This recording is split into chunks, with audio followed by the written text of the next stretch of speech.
আবারও ইসরায়েলি বাহিনী লেবাননের রাজধানী বৈরুতে ক্ষেপণাস্ত্র হামলা চালিয়েছে।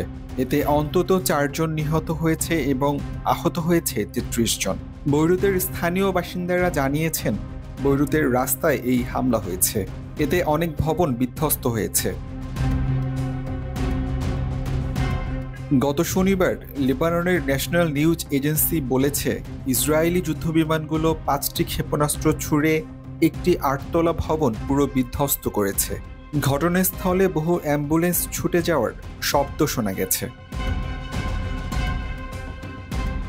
এছাড়াও ইসরায়েলি বাহিনী গাজার কামাল আদওয়ান হাসপাতালেও হামলা চালিয়েছে। এতে অন্তত 9 জন মেডিকেল কর্মী আহত হয়েছে। এই হামলার কারণে মেডিকেলের জেনারেটর এবং অক্সিজেন সিস্টেম ক্ষতিগ্রস্ত হয়েছে।